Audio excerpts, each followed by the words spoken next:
તો ક્યાં બેઠા એ ખબર જ નથી. બોલો દલીબા, બહુ હૃદયથી દલીબાને આપણે વધાવીએ, દલીબાને પ્રણામ કરીએ. એમના સૌના પુણ્ય, કેવા દેહાતી માણસો, ગામડામાં રહેનારા. અને આ કથા જો કોઈ શહેરમાં હોય ને તો આવો તડકો સહન ન કરી શકાય. એ તો આપણે લાકડિયા માણસો આ તડકોને સહન કરી શકીએ, બાકી આ તાપને આ ગરમી કોણ સહન કરી શકે? આપણા ગામડામાં ને ખેતરમાં ઉછરેલા માણસો આપણે, મુઠ્ઠી ઉછેરા માનવી આપણે, તેથી આ બધું સહન કરી શકીએ છીએ. તેથી બહુ હૃદયથી પ્રણામ કરું છું. અને સાંગોપાંગ ભગવાન મહાદેવની કથા અને કથાને સફળ બનાવવા માટે આ ભાણિયાભાઈ અને પરિવારે ખૂબ સેવા આપી છે. વેલજીભાઈ બાબુભાઈ રાજપૂતને ખૂબ તાલીઓ વડે આપણે આશીર્વાદ પ્રદાન કરીએ. અને દિનેશભાઈના બહેનશ્રી પદ્માબેનને ખૂબ હૃદયથી પ્રણામ. પદ્માબેન, બહુ હૃદયથી આદર સાથે અમારા આશીર્વાદ કે આપના બંને ભાણિયાઓએ ખૂબ સુંદર આ કથાને સફળ બનાવવા માટે મોટો સહયોગ આપ્યો છે. દેવેન્દ્રભાઈ અને બળદેવભાઈને ખૂબ તાલીઓ વડે આપણે આશીર્વાદ પ્રદાન કરીએ છીએ. શિવ મહાપડ અંતર્ગત ભગવાન મહાદેવની સુંદર સુંદર કથાઓ રહેલી છે. બધી જ કથાઓને આપણે પ્રણામ કરીએ છીએ. અને બ્રહ્મા સ્વયં નારદજીને કહે છે, નારદજી, કથાનો સાર તો ભગવાનનું નામ છે. શિવ નામ તરીમ પ્રાપ્તમ સંસાર બંધ તરંતે સંસાર મૂળ પાપાને. નારદજી, ભગવાનનું ભજન કરજો બસ. કેટલી કથાઓ બ્રહ્માજીએ નારદને સંભળાવી. અંતે શું કહ્યું બ્રહ્માજીએ? ભગવાનનું નામ લેજો બસ. હાલતા ચાલતા, બેસતા, ઉઠતા, ખાતા, પીતા, ઊંઘતા, જાગતા, ઘરમાં, વનમાં, શમશાનમાં, કોઈ બી અવસ્થામાં બસ જે તમારા ભગવાન હોય, તમે રામને માનતા તો રામનું ભજન કરજો, કૃષ્ણને માનતા તો કૃષ્ણ ભગવાનનું ભજન કરજો, ભગવાન સ્વામિને માનતા તેનું, જ્યાં તમને ભરોસો શ્રદ્ધા હોય, શિવ નામ કરે. શિવ મહાપડ ગ્રંથ છે. તેથી બ્રહ્માએ કહ્યું કે શિવનું ભજન કરજો નારદજી, તમારું સર્વ રીતે મંગલ થશે. બ્રહ્માજી બ્રહ્મલોકમાં કથાને વિરામ આપ્યો છે. નારદજી મૃત્યુલોકમાં આવે છે. જેટલા શિવલિંગો છે મહાબલેશ્વરથી લઈ દરેક શિવલિંગોનું દર્શન નારદજી કરે છે. બ્રહ્મલોકમાં કથાને વિરામ થયું. પ્રયાગ તીર્થમાં સૂત પુરાણજી કહે છે કે હે મહાત્મા, અંતે તો પુરાણનો સાર એ નામ છે. નામનો મહિમા બતાવ્યો છે. નામ લેવું. આ કથા 9 દિવસ તમે સૌએ સાંભળી, બધું યાદ રહે કે ન રહે, પણ નિરંતર આપણે ભગવાનનું સ્મરણ કરવા. જે તમારા માતાજી હોય તો માતાજી, જે તમારા ઈષ્ટદેવ એવી કોઈ જડતા નથી કે તમે શિવનું જ ભજન કરો. જ્યાં આપણો ભરોસો હોય, જ્યાં આપણી ભક્તિ હોય, એનું નામ સ્મરણ કરવું. કલિયુગની અંદર નામ એ નાવ છે. નહીં કલી કર્મ ને ભક્તિ વિવેકો, રામ નામ અવલંબને. લેકિન શિવ મહાપડ ગ્રંથની કથા કરું છું એટલે તો હું તો શિવજીના નામ ઉપર જ ભાર મેકવાનો. અને શિવનું નામ જ સત્ય છે. देवताओं ऋषि मुनि सब शिव જ भजन करे छे. इसलिए 2 पंक्ति भाव से और आदर के साथ महादेव को याद करें.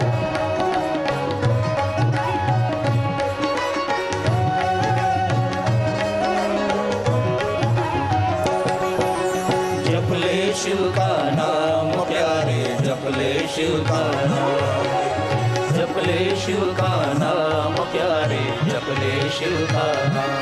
महादेव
के शरण में आ जाए गवा.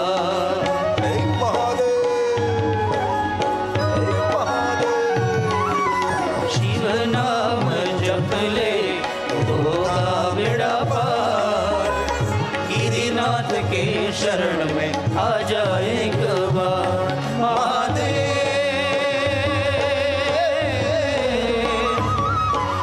नाम लेकर बीते ये हर सुबह और शाम, जप ले शिव का नाम प्यारे, जप ले शिव का नाम, जप ले शिव का नाम प्यारे, जप ले शिव का नाम, जप ले शिव का नाम प्यारे, जप ले शिव का नाम। પ્રયાગ તીર્થમાં ઋષિ મુનિઓએ કથાને વિરામ આપ્યો છે. બ્રહ્મલોકમાં બ્રહ્માજીએ કથાને વિરામ આપ્યો છે. શિવ મહાપુરાણ ગ્રંથમાં 24,000 શ્લોક છે, 7 સંહિતાઓ છે, જેટલા મહાદેવના નામ છે એટલી કથાઓ છે, અનંત કથાઓ છે. બધી જ કથાઓને પ્રણામ કરી રાઠોડ દિનેશભાઈ ગેલાભાઈ પરિવાર દ્વારા કીડિયાનગરમાં આયોજિત શિવ મહાપુરાણ કથાને આપણે વિરામ આપવા જઈ રહ્યા છે. ત્યારે શિવ મહાપુરાણ ગ્રંથનો છેલ્લો શ્લોક ભગવાન મહર્ષિ વેદવ્યાસજી કહે છે, વક્તાના જીવનમાં અને કથા સાંભળનારા શ્રોતાના જીવનમાં ભગવાન શિવજી શાંતિ આપે, શાંતિની માંગણી કરે છે. અંતે તો માણસને શું જોઈએ? શાંતિ જ જોઈએ ને. જિંદગી આખી ઉધામાં કરે, પછી શું કે ભાઈ શાંતિ લેવા દે ને આવે. અંતે તો શાંતિની ઝંખના છે ને. જીવને શું જોઈએ છે? જીવને શાંતિ જોઈએ છે, અને શાંતિ ભગવાન શિવ આપી શકે છે.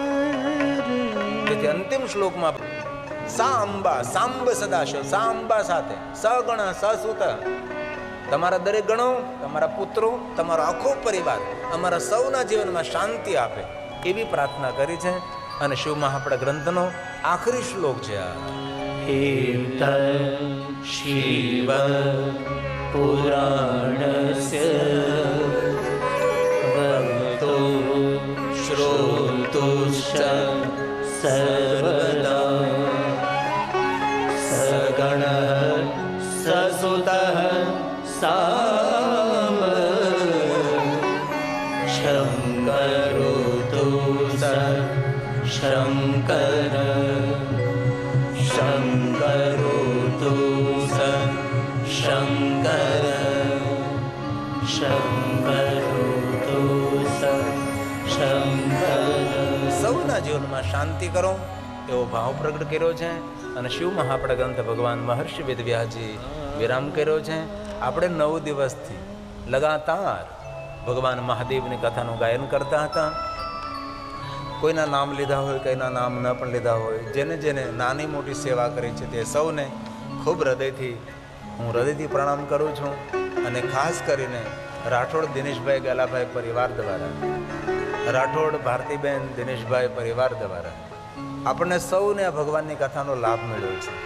તેથી વક્તાનું સન્માન કરવાની કોઈ જરૂર નથી, પણ ગામના જે મોટા મોટા માણસો તે સૌને મારી પ્રાર્થના છે, સન્માન કરવાની ઈચ્છા જો થાય તો જેના દ્વારા આપણને લાભ મળ્યો છે આ દિનેશભાઈ ગેલાભાઈને સન્માન કરજો. કારણ કે એના માધ્યમથી કોણ એટલું મોટું ખર્ચ કરે? વિચાર તો કરો. આપણે સૌ માટે કર્યું છે ને. દૂર દૂર ગામડાથી કેટલા ભાઈઓ બહેનો રિક્ષામાં, કોઈ ટ્રકમાં, ટ્રેક્ટરમાં સૌ પધાર્યા છે. તેથી જેટલો આદર કરીએ એટલો ઓછો છે. તેથી વિશેષ નહીં કહેતા. કથાનું જે પુણ્ય મળ્યું છે એ પુણ્ય આપણા માતા પિતાને આપણે અર્પણ કરી શકીએ છીએ. એ પુણ્ય આપણા ઈષ્ટ દેવતાને અર્પણ કરી શકીએ છીએ. 9 દિવસની કથા સાંભળી તો પુણ્ય તો આપણી પાસે છે જ, પણ એ પુણ્ય હું તો કહું દેવતાઓને, માતા પિતાને, પૂર્વજોને સૌને અર્પણ કરવું જોઈએ. પણ એમાંથી થોડું પુણ્ય આપણા ભારતીય ફૌજીઓને, ભારતીય સૈનિકોને અર્પણ કરવું જોઈએ. કારણ કે આપણા દેશની રક્ષા કરે છે. આ તમે જુઓ બોર્ડર ઉપર એ લોકો નિરંતર ફેર્યા કરે છે.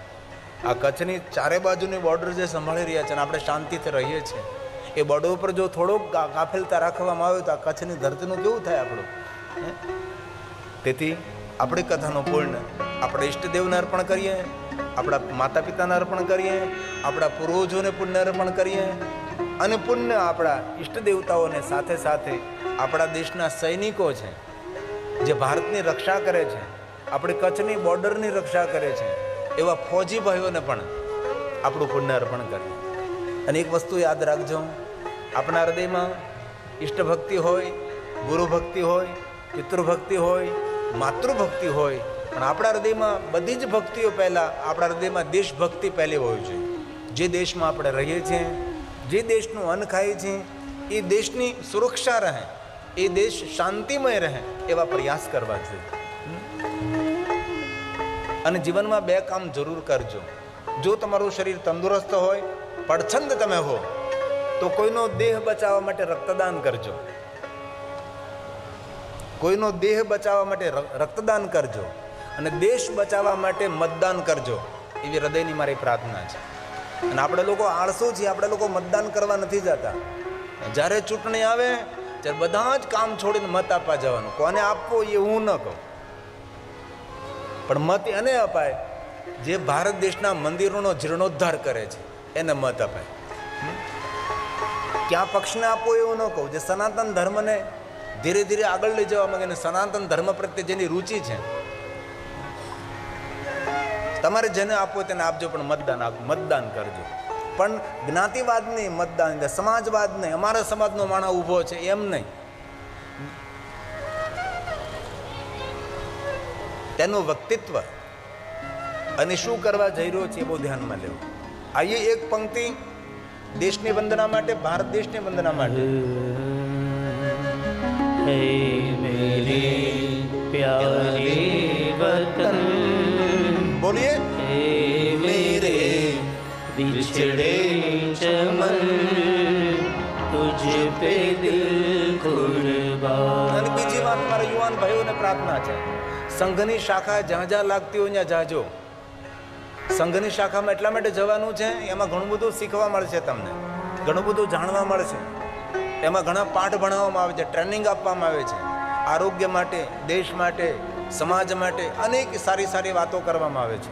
એક સંગઠન છે. આપણે કોઈ સાથે લડાઈ ઝઘડા કરવાવાળા માણસો નથી, આપણે શાંતિપ્રિય માણસો છીએ, આપણે જતું કરવાવાળા માણસો છીએ, કોઈનું આંચકી લેનારા માણસો આપણે નથી. તેથી મારા યુવાન ભાઈઓને મારી ખૂબ પ્રાર્થના છે, જ્યાં જ્યાં સંઘના છોકરાઓ બધા મળવા માટે આવ્યા હતા, તેથી સંઘની શાખા જ્યાં જ્યાં લાગતી હોય ત્યાં જાજો. સંઘમાં 15-20 જણા હોય એમ નહીં, 1000-2000 માણસો સંઘમાં હોવા જોઈએ. આપણા છોકરાઓ એકથી એક ચડિયાતા હોવા જોઈએ. કોઈની સાથે લગડવા ઝઘડવાની વાત નથી, પણ એક સંઘની અંદર આપણને કંઈ શીખવા મળશે, આપણને ટ્રેનિંગ મળશે. તેના માટે હું તમને સંઘમાં જોડાવાનું કહું છું. હું એનો પ્રચાર નથી કરતો, પણ એક વસ્તુ સારી છે, તમને શીખવા મળશે. તો આइए भाव से और आदर के साथ. हे मेरे प्यारे वतन, हे मेरे बिछड़े चमन, तुझ पे दिल कुर्बान. बोलिए साथ में. तू ही मेरी आरज़ू, तू ही मेरी आबरू, तू ही मेरी जान. हे मेरे प्यारे वतन, हे मेरे बिछड़े चमन, तुझ पे दिल कुर्बान,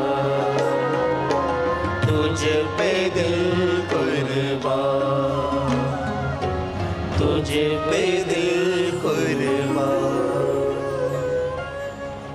તો વિશેષ નહીં કહેતા 9મા દિવસની કથાને આપણે વિરામ આપીએ છીએ. સ્વયંસેવકોનું સન્માન થશે, આદરણીય મહેમાનોનો આદર સત્કાર થશે. દિનેશભાઈ રાઠોડ મંચ પર પધારે અને મંચ સંચાલક મેક્ષભાઈ પણ મંચ પર પધારે અને જે આજની વિધિ વિધાન જે કાંઈ હોય એ જલ્દી પૂર્ણ કરે. આમ તો મને 11:30 કથા વિરામ આપવાનું કહ્યું હતું, તોય મારાથી 12 વાગી ગયા છે. તો જે કાંઈ અત્યારે આપનું સ્થાન આપણે જાળવી રાખજો પ્રેમથી, અને કથા પૂર્ણ થશે. અને છેલ્લા દિવસની આરતી અને પ્રાર્થનાનો ખૂબ મહિમા હોય છે. તો આપણે આરતી થાય, પ્રાર્થના થાય, ત્યાં સુધી આપણું સ્થાન જાળવી રાખશું. અને પછી સૌ માટે મહાપ્રસાદની વ્યવસ્થા છે, સૌ મહાપ્રસાદ લેજો તેવી પ્રાર્થના છે. તો આપનું સ્થાન જાળવી રાખો અને ખૂબ ઊંચાતની તાલીઓડે આપણે રાઠોડ દિનેશભાઈ ગેલાભાઈ પરિવારને ખૂબ આપણે પ્રણામ કરીએ છીએ. દલીબેનને પ્રણામ કરીએ છીએ અને ગેલા બાપાને હૃદયથી પ્રણામ. ભારતીબેન ખૂબ ખૂબ હૃદયથી ધન્યવાદ. અને આપના પર ખૂબ ભગવાનના આશીર્વાદ રહે તેવી પ્રાર્થના છે. અને હજી પણ છેલ્લે બેઠેલા માણસો તાલી પાડીને દિનેશભાઈને આશીર્વાદ કેમ નથી આપતા? આટલી સુંદર તેના માટે તાલી પડવી જોઈએ કે એમને ભગવાન ખૂબ સુખી રાખે અને પ્રસન્ન રાખે એવી શિવને ખૂબ પ્રાર્થના. રવેચી ડેવલપરની ખૂબ પ્રગતિ થાય એવી ભગવાનને પ્રાર્થના સાથે થોડી વાર માટે હું મૌન રહું છું. જે કાંઈ કાર્યક્રમ હોય એ એ અમારા મંચ સંચાલક પૂર્ણ કરે તેવી પ્રાર્થના સાથે ધન્યવાદ. આપ સૌને હૃદયપૂર્વકના ઓમ નમઃ શિવાય.